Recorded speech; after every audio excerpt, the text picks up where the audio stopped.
Okay. All right. Well, welcome to What's the CO2? I'm your host, Matt Martinez, and today we have a wonderful guest on the show. Dr. Y.C. Kim is joining us, and I'm so excited to have you on board, man. Thank you so much for coming on. This is going to be a good time. Yeah, thank you for inviting me. Uh, so let's start from the very beginning. All right. Um, Grew up in South Korea, moved here in eighth grade. Is that right? So you obviously have a lot of memories of South Korea. So what was it like living there? And then when did you start to realize that you were going to be coming over to the States? I was notified like a month before.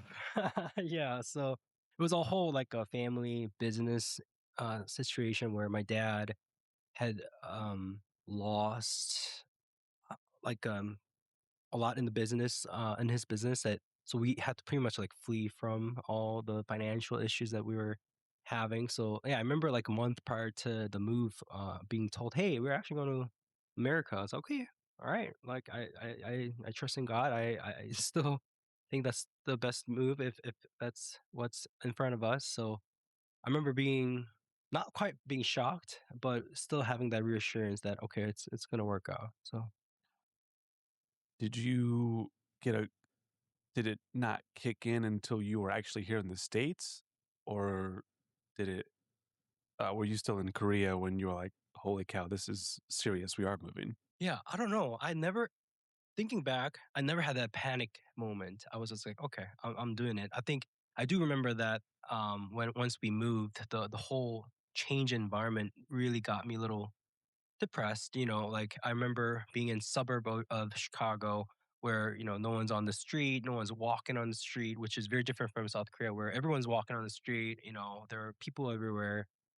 So it almost felt like a big jail where yeah, like I remember it was November, so we moved here October 13th, 2010. And I remember biking around and seeing nobody on the street, and it was just so dehumanizing in a way. Yeah, but I think that was really hard first few years for me to kind of start adapting to that uncomfortable atmosphere. So So who in your family came over from South Korea? Just your immediate family? yeah, so me, my mom, my dad, and my sister, all four of us came. But then there was a lot of kind of going back and forth. My mom went back to Korea, and my dad went back to Korea when came back. So there was a lot of back and forth. But my sister and I were still here since then. Yeah. So what was the hardest part of those early years? I mean, coming over, if you were like 4 years old and you came over, it would have been a totally different story. But you came in eighth grade, junior high, so many different emotions just as a child in itself. But then to go from one culture to another, was it a language barrier, a cultural adjustment? Was it just something else entirely that maybe the general public doesn't really think about having to move from one country to the next? Yeah. I have so many stories I can tell you, but I'll just tell you maybe one or two. I remember everything that you just said, language barrier, culture barrier. I remember sitting on the floor before the first class began. My first very class was PE, right? I remember sitting on the floor and I'm just watching people walk by, and I was like, "Huh, I wonder what I'm supposed to be doing." And I remember the combo thing that Americans have, right? Like it's not a thing in Korea. So I knew the combo, but I couldn't open it, right? But I didn't know how to ask for help. So I remember for weeks straight, I would just ask, or I would rent out the uniform for the PE. And then the coach finally caught up and he came over to me. He's like, "What's wrong? Why are you renting your uniform?" And I was like, again, I couldn't really formulate what I wanted to ask and everything. So I just kind of pointed at the lock. I just don't know how to open it. And thankfully, he like opened it with his thing. And yeah, I mean that's like one little example. Like I can tell you, I still have a picture of my worksheet that I had in ESL class, freshman as a freshman in high school, where literally had a picture of frog and be like, "What is this?" Things like that. So, I mean, those alone, I feel like tell a lot of what I went through. So prior to the podcast, I had asked you for some information to help kind of build the story that we're providing today. Uh, I believe in that statement you had given me, you had said that you would just refrain from talking in class to just kind of avoid standing out. Uh, how long did that period go? Was it simply because of the language barrier? Was it a mixture of things? And then when did you finally kind of start to get out of your shell a bit? Right.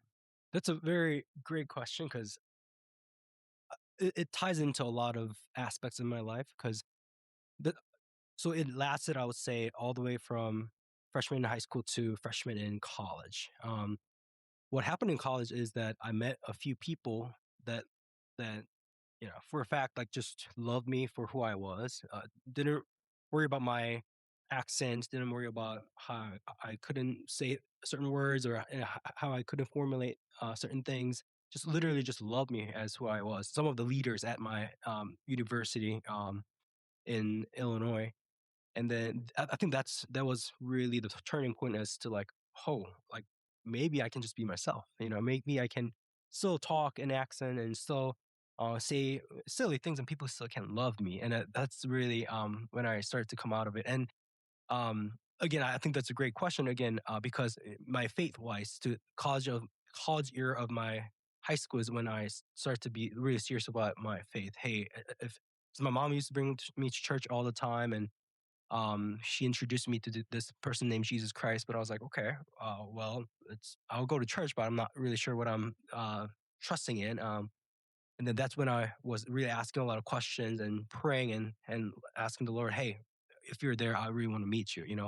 And then the reassurance that I started to form in Christ, I think it's another really big factor as to, okay, I can be myself, and I can just, start speaking without worrying about what people think about me. So was that freshman year in college? Is that when the mentality started to shift from you feeling a little like I don't want to put words in your mouth, but like lost and hopeless a bit to more of like, oh, that my life could have I could have a lot of possibilities here Yeah. potentially. Yeah, I would say so. Yeah. Were your mother and your father a big part of your life growing up, or like because I know you had said your mom had left to Korea and then she came back, and then your father left and came back. What was your parental dynamic like? Man, wow, man, you're really good at asking good questions. Because I say this only because these are very critical points in my life that changed a lot. So if it's okay for me to be frank about my, yeah, as long as you guys are okay. So my dad had an affair with my best friend's stepmom in high school. So this is at a point where my mom had gone back to Korea, and it was just me and my dad. And my sister had left because she older sister got into a lot of fights with my dad. Okay, so it was just me and my dad in two-bedroom apartment in a suburb, and he had this relationship with this lady for. I'm still with best friend with that my friend, by the way. About, I would say, 1 to 2 years that he had this relationship with her, and I was the only person who knew. And then he would say something. I would have permit, right? Just the driving permit, and he would tell me to just go spend the night somewhere, blah blah blah. Um, but so I think, and then everyone found out about it. Everyone from church and everyone found out about it. And what he decided to do is pack everything up and leave. So him and that lady fled, or I don't want to keep using the word flee, but they ran away back to South Korea. So here I am. Well, I was about to start senior year in high school, and I was like, "So what do I do now? Like, I got nobody else." And thankfully, my sister and my current ex brother-in-law, at the time, her boyfriend took me in. It was two of us in one-bedroom apartment. My mom came. It was three-bedroom and one-bedroom apartment. And yeah, I mean, that was rough, really, really rough. And then uh, had a divorce, and it was just me and my mom because my sister wanted to be by herself. She went through a lot during that period, and we were at an apartment. My mom was making. She plays piano at a Korean church, and she would make $1,200 a month. And then the rent itself would be $1,000, right?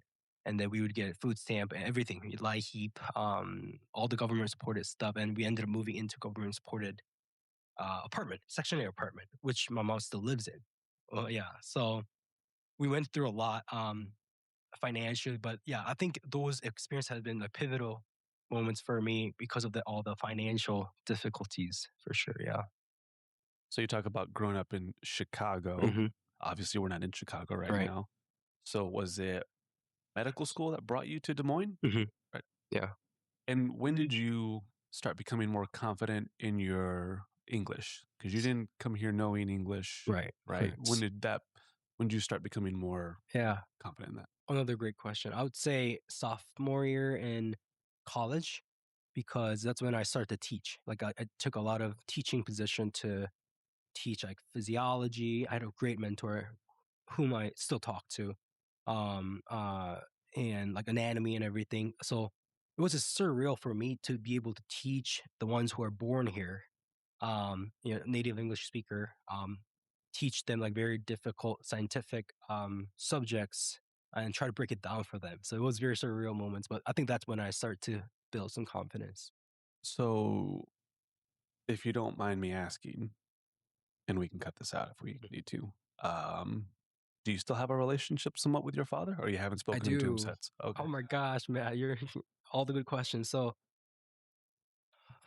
uh, again, if I go into too much detail, just cut me. But um, my current, sorry, I almost said current wife. My wife, my wife. When we were dating, I remember being upset. So upset. I was like, every time she left me physically to attend like you know, family event or whatever.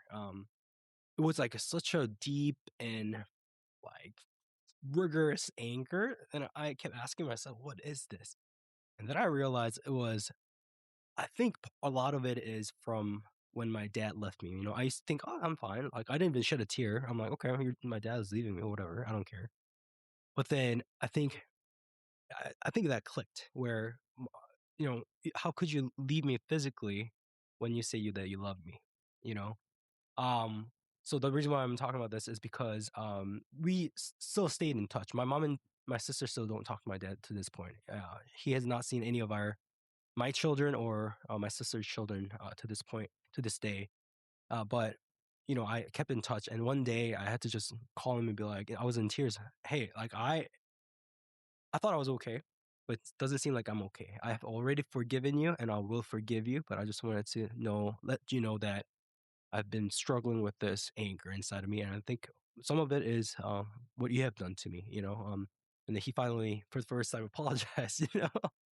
But yeah, I do still talk to dad. I pray for him. I hope to stay too like I don't want any negative feelings towards him. But yeah, I do still talk to Again, in the research leading up to this conversation, you had mentioned that you, uh, I believe you still do volunteer at a homeless shelter that does house fatherless children. Having grown up with the history that you and your father have, do you see it as I guess the first thing that comes to mind is like an unfortunate gift when helping out these younger youths who, you know, are almost going through the same experience perhaps that you had, maybe even worse, because at least you had your father up until, and you still do, right? Yes, Whereas these yes, kids, I mean, I don't know, do yes, they even know who their father yes, is? yeah. Goodness gracious, man. I love these questions. Yes, 100%. I talk about this all the time actually with my church people, non-church people, people at work.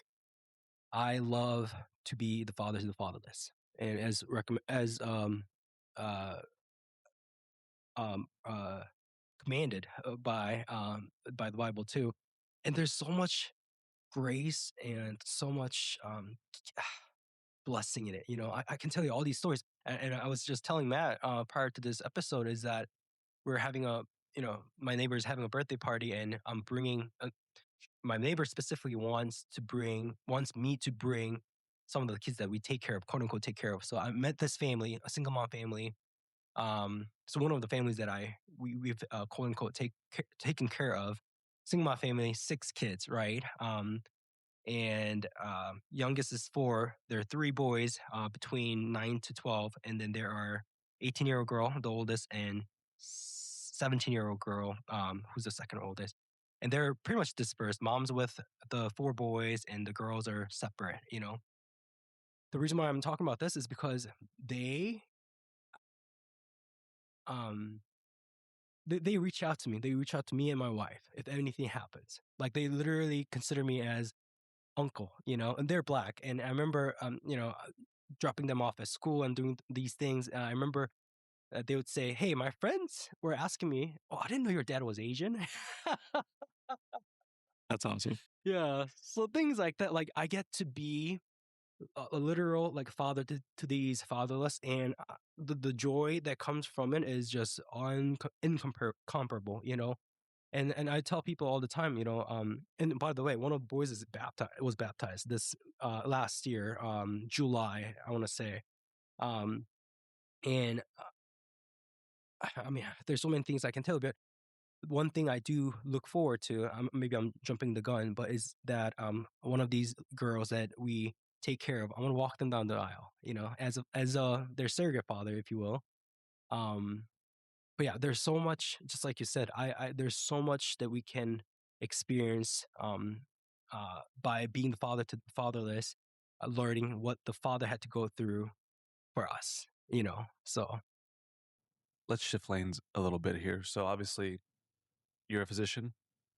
Um, where did that passion come from? Was it not until college that you realized that you had a gift for um, medicine, or was this something like even in eighth grade when you came over that it was something that you wanted to do? Um, when did that journey start? yeah, well, it's funny because when I was 7, and my sister was 14, so we were 7 year. There's a 7 year gap between us.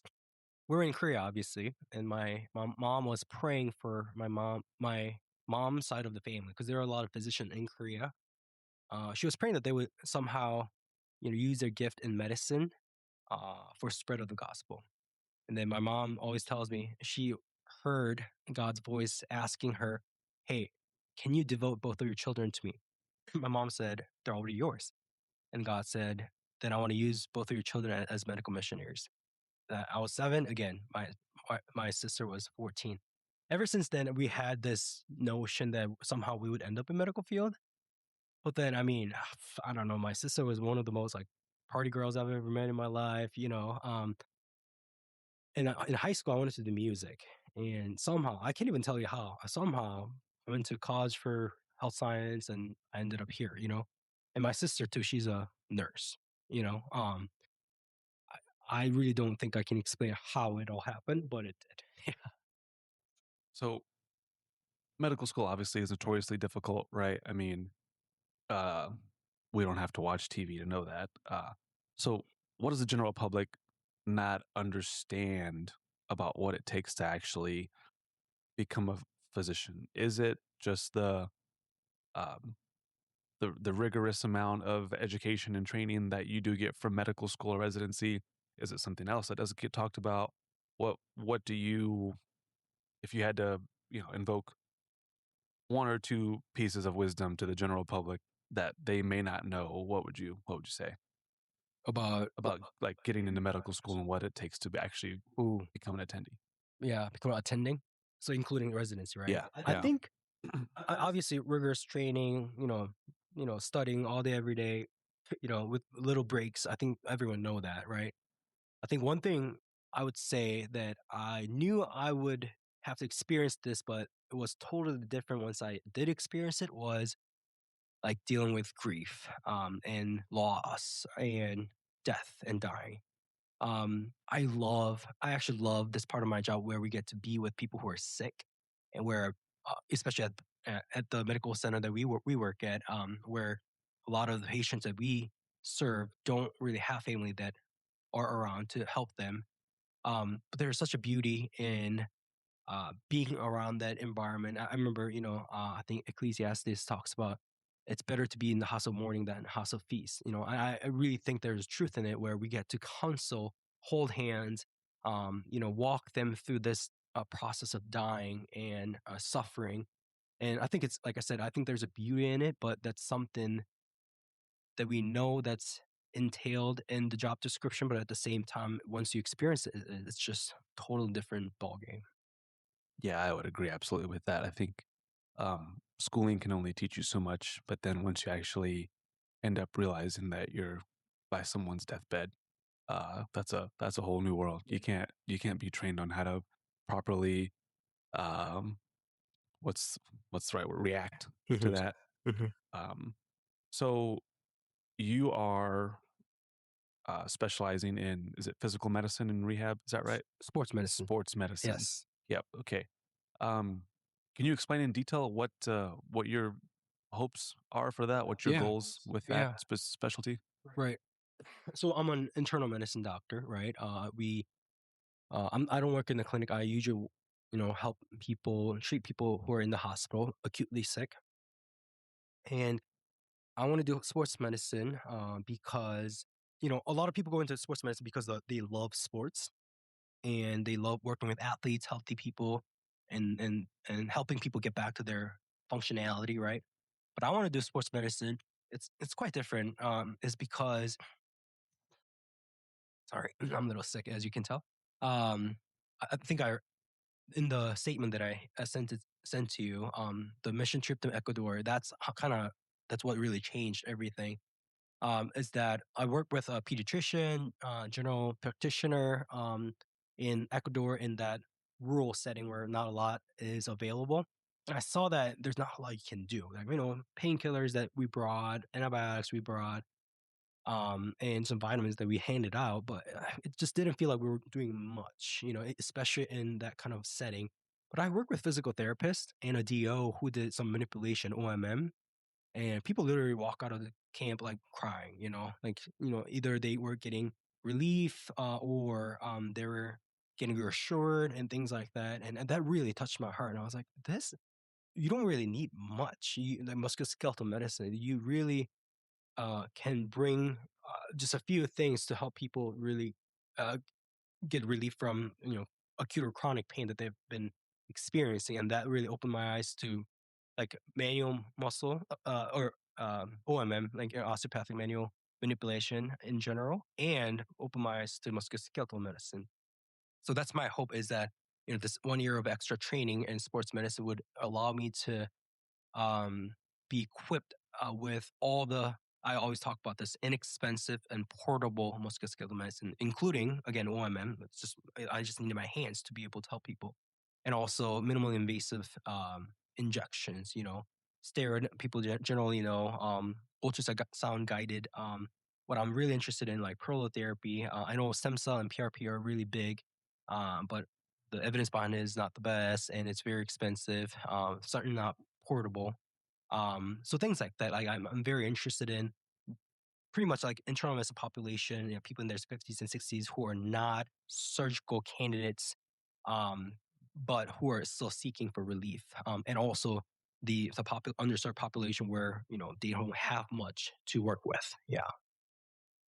What do you see that is the biggest hurdle when working with patients like that? So obviously it seems like you are referencing a gen pop that perhaps maybe doesn't have full health coverage, doesn't have the best community around them. What is it? Is it just their own? I want to be careful how I phrase this. Their own ability to put in their part of their recovery and their rehab, or is it just an outlier factor Hmm. that they just can't help? Hmm. Like the cards that they've been dealt with in their life. Yeah. What do you feel is one of the is are a few of the gaps that are preventing the population you're wanting to target get Yes. fully healthy, recover? Yes. I love that question. I'm very passionate about this, man. Like, I'm very, very passionate about this. I think it's indifference. I think it's you and I. I think we're the problem. Yeah. Yes. I mean, yeah.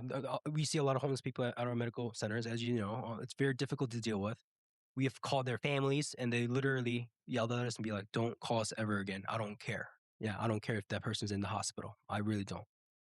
I've had a patient who was literally dying in the hospital in the ICU, and the only family member was a mailman whom we could not reach. All that kind of stuff.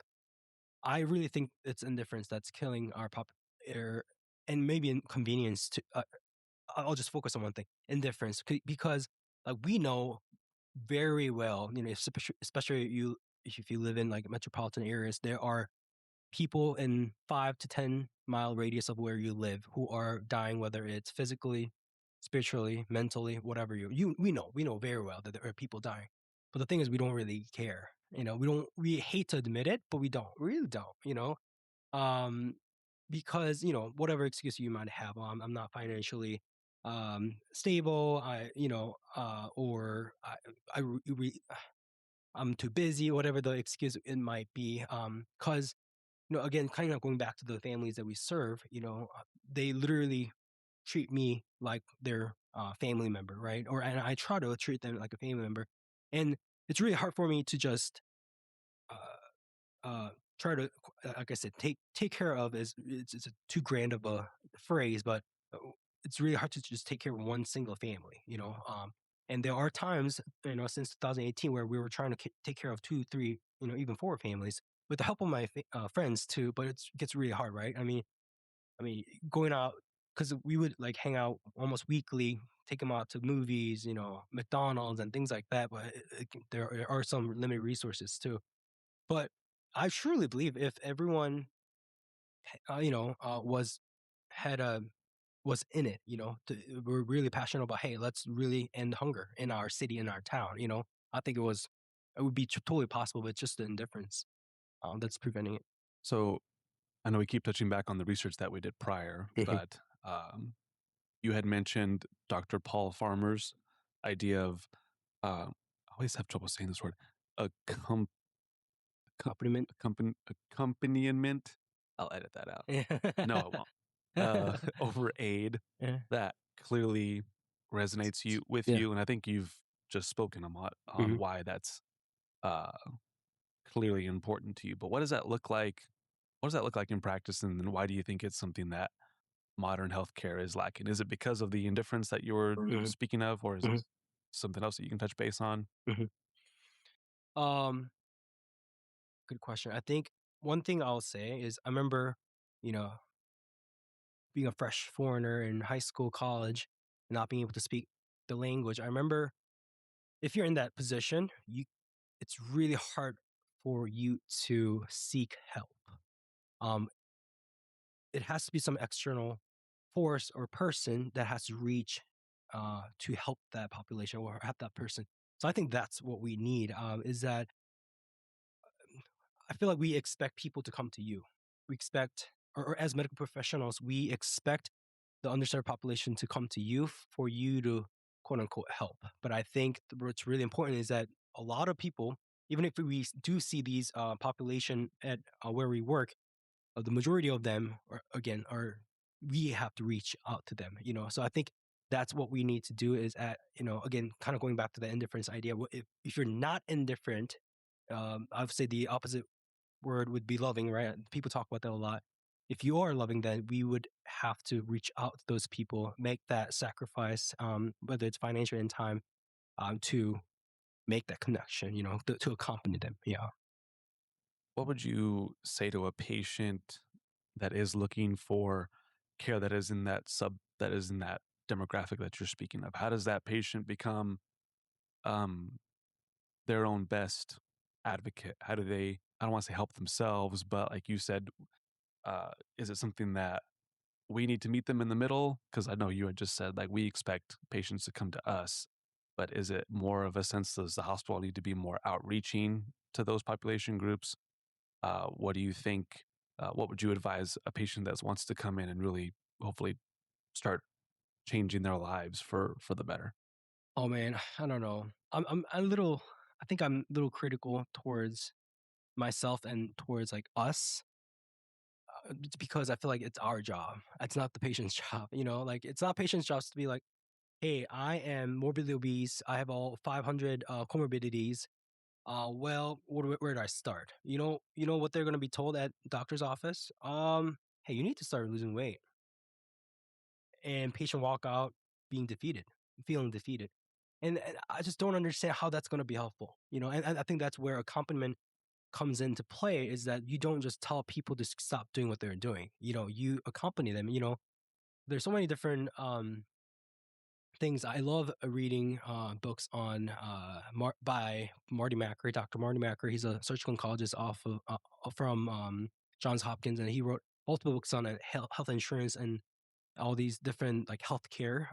And I remember him talking about this one model. I believe it's in Arizona, family medicine physician who was trained in Harvard, I want to say, where they, instead of having the standard model that we have in primary care setting, he was creating a literal community where there's a health coach who's calling these people from time to time. There is like a person who's giving them a ride so that they can come to the clinic. Instead of just, hey, I want them to come to my office so I can, like a business mindset. It's more like, hey, community mindset where we will take care of you, and these are the things we'll try to come up with to help you. So all in all, I think it's our job, not so much patient's job. Yeah. So to kind of to look at the other side of the coin, um, is there other things in healthcare that you see that give you some hope for the future that you see can that you're looking at and see, oh, okay, maybe things are turning around and that we are becoming more patient advocate like minded, or do you think we still have a kind of a ways to go? Oh, I mean, that's a big question. I don't have much experience. So I feel like I answered. I feel like I'm not qualified to answer that question. But I again, strictly personal opinion is that I don't know. Um, oh man, I feel like I almost need to represent the physician population, which, like I said, I don't feel qualified to do so. Um, I'm just interviewing you. I'm yeah, not right. interviewing everybody on Yeah. the internal med team. Is there any hope? You're asking. Um, I don't know. Like what came to my mind is that we're spending so much money on trying to develop all these like fancy equipments, fancy drugs, where we can like spend a fraction of that much money and try to treat preventable diseases, obesity, vaccines, and things like that. So I don't know. I think I maybe a lot of the primary care doctors, especially at the place we work at, I think they give me hope because they're really in it for betterment of the population, population that they serve more specifically. So yeah, I have seen physicians like that where they're like, yeah, it's not about money. It's not about, building my reputation. I really want to get down, get dirty, and really help people. So those small individuals, I think, and like I said, that some of the people that I read about, Paul Farmer, who has now passed, but he would go to, I believe Haiti. He would just commute there, when he was attending at medical school, and just pour into that community and change how healthcare was administered and things like that. Dr. Marty Macri like changed the healthcare system so much, and like the worked so hard to lessen the cost, make it transparent, as you like to focus on, make it transparent for the patients so that patients can maybe compare the pricing, compare the complication rates at different hospitals and things like that. Or yeah, and I also love reading about medical missionaries and all these people literally risking their lives and going to different nations or going to different parts of America. I remember one of the other ones is Dr. Jim O'Connell. It's called Rough Sleeper. It's the same author who wrote about Mountain Beyond Mountain. That's about Dr. Paul Farmer. So Dr. Jim O'Connell, same thing. He is working in Boston currently, I believe. I don't know about currently actually, but when the book was written, and although he got his fellowship in oncology, hematology oncology, he said no to that and is faithfully serving the homeless population in Boston. Just again, just no reputation, no fame, no nothing, just there to serve the population. So I do read about them. I do meet some of them. So there is hope. But I think healthcare as a whole, it's really hard to it's difficult to speak about. Yeah. What kind of position do you ultimately want to be Oh, remembered as? interesting. I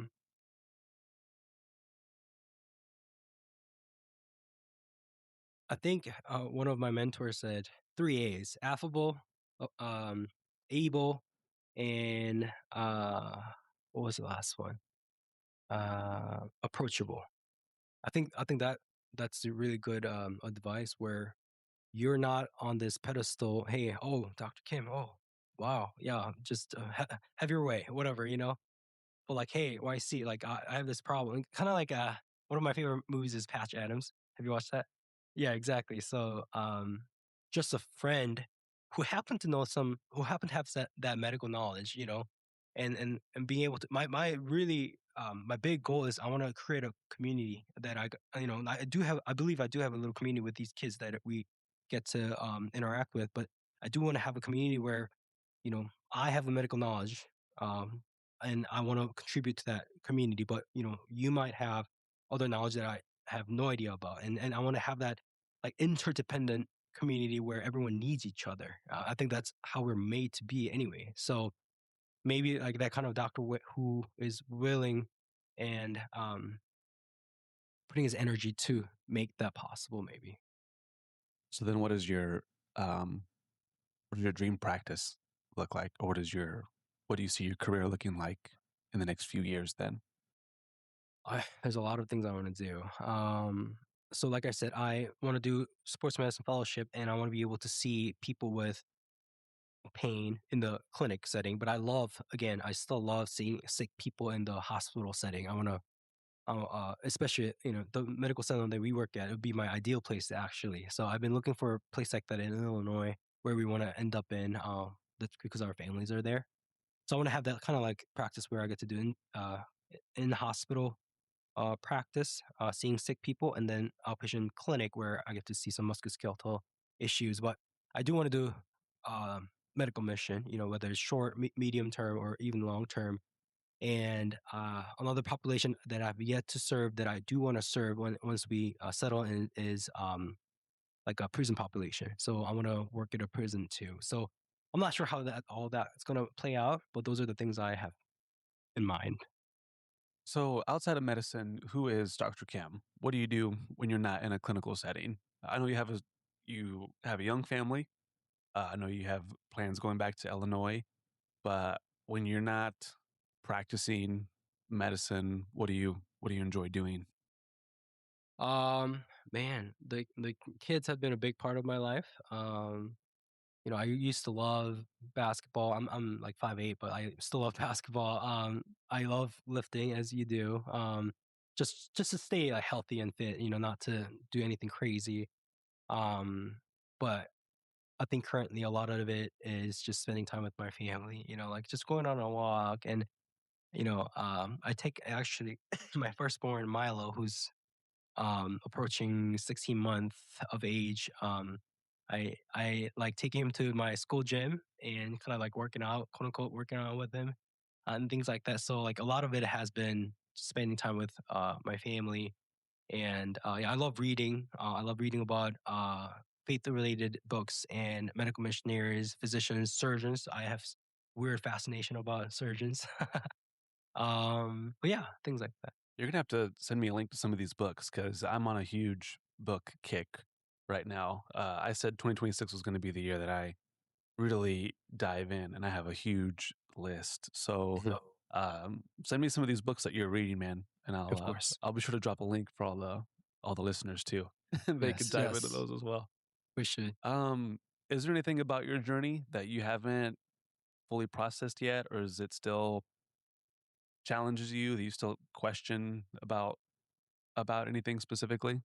Yeah, I think kind of like well, I guess kind of what we were talking about. Like I want my life to count, right? Like when I stand before God on that day, like I want my life to count, and that doesn't mean being a good doctor. That does not mean being a good even father or husband. I believe I want to live for the mission. And I think one of my biggest, I would say one of my biggest I don't want to say concern, but one of puzzle that I want to solve is how do I make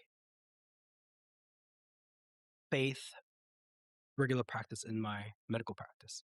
Because like I had a really great conversation yesterday with a patient. So I had a young gentleman here was in the hospital for. I'm just gonna say something related to the internal organ. And he was very anxious. He lives by himself, and he specifically wanted to talk to me, the attending, not my resident. And I sat there for like 30, 40 minutes just answering questions. So literally, hey, ask your questions. This is why I went to 12 years of schooling so I can answer your questions. And at the end of it, he's like, "Okay, okay, whatever. Thank you for answering all my questions."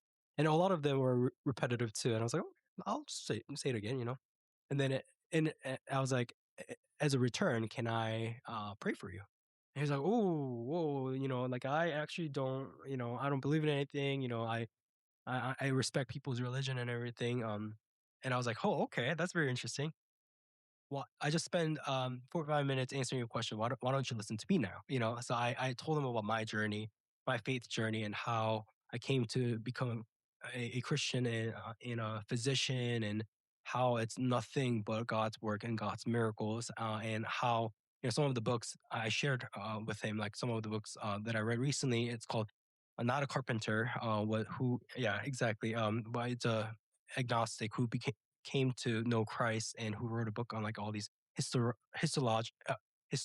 archaeologic evidence of Jesus' life, death, and resurrection, or the books that we talked about by Nabil Qureshi, seeking Allah, finding Jesus, and things like that. And we had like another probably like an hour and a half conversation, yeah, about faith. And he had asked me a lot of questions. What about this? I heard Jesus was married. What about this and that? And at the end of it, I was like, hey, I just spend like literally pretty much like 2 hours talking to you, and this doesn't pay me more. This doesn't give me anything more Yeah, than, yeah, what I yeah. already get.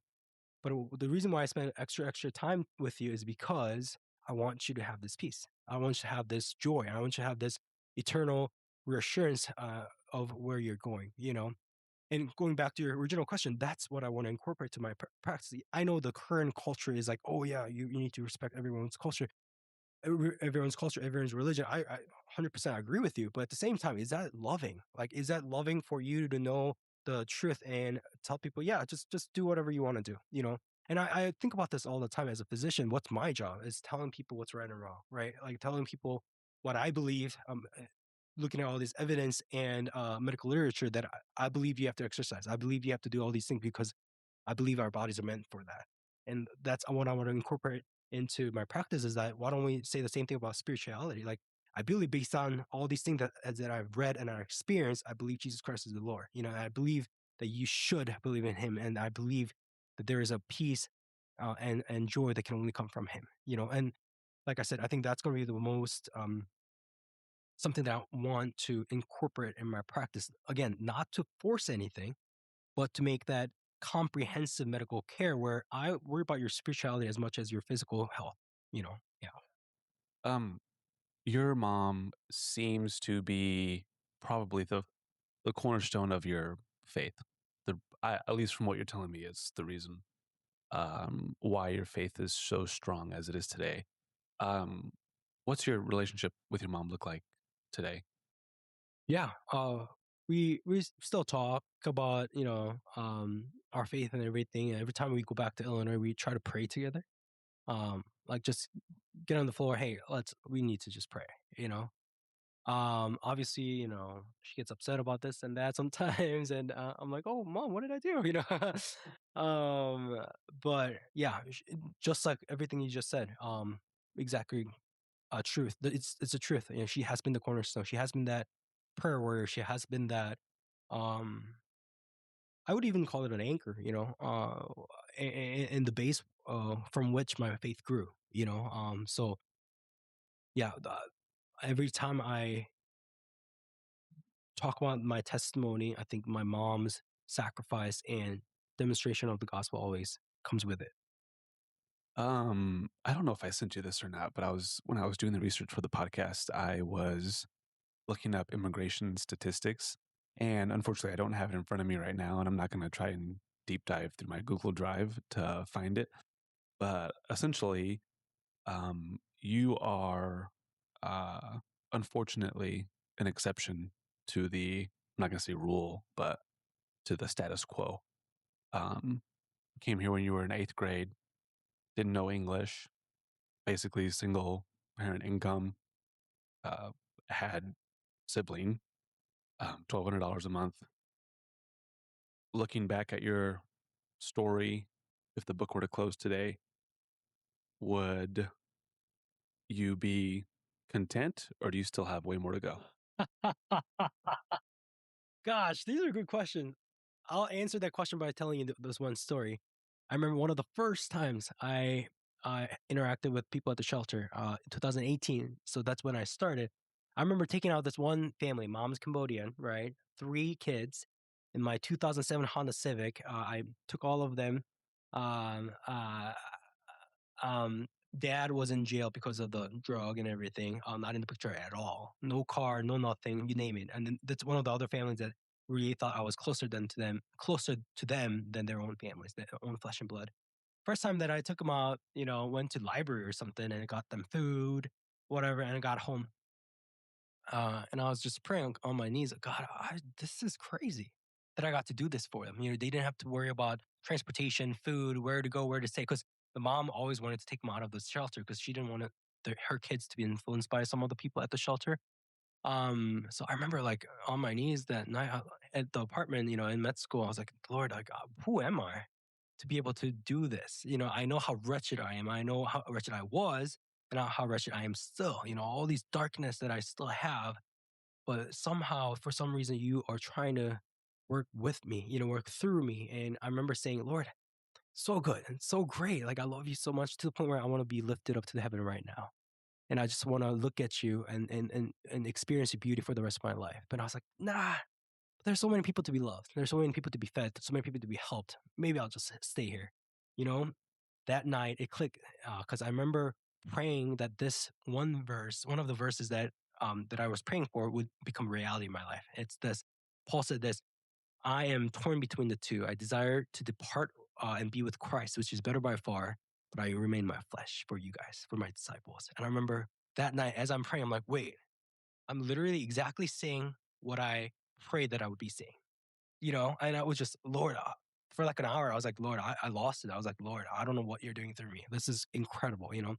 And I tell you that story as an answer is because I those moments when one of the kids, and like I said, got baptized, one of my one of my non-Christian friend, and he helped me bring these kids to the church every Sunday, and he told me he pulled me aside and said, "Hey, I think you're the light, because the lighthouse, because the church talked about that. I think you're the lighthouse." And he, instead of spending hundreds of dollars every weekend on girls and everything, he started using them for the kids, every weekend. And moments like that, I literally felt like, Lord, I'm it. This is it. I don't have to become a medical missionary. I don't become a doctor. Like, I think I have hit the peak of my life. So I think that's it.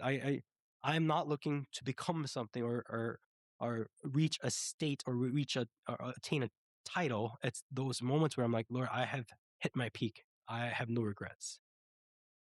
So, somewhere in the country right now, there is a first generation immigrant kid, just moved from whatever country they're in, um, is afraid to speak, is probably a little bit of a culture shock.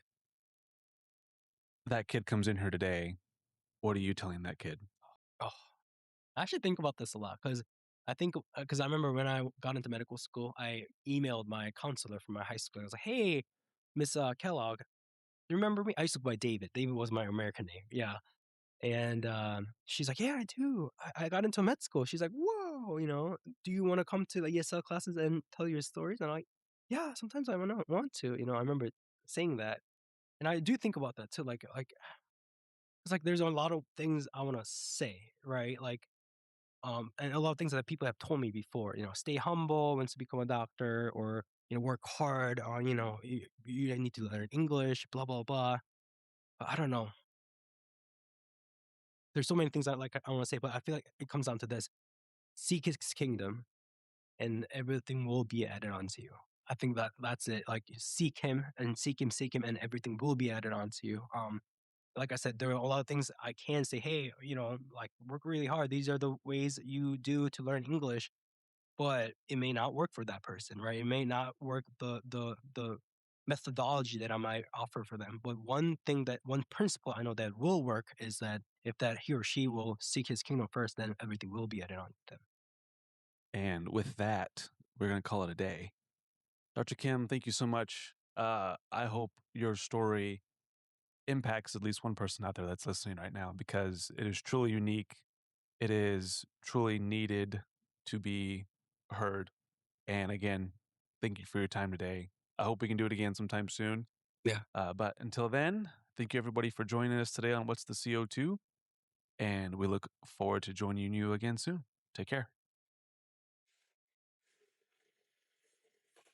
Thank you. Wow. Done. Done. Look at that. Yeah, that's fine. Less than an hour, too. Oh, really? Yeah.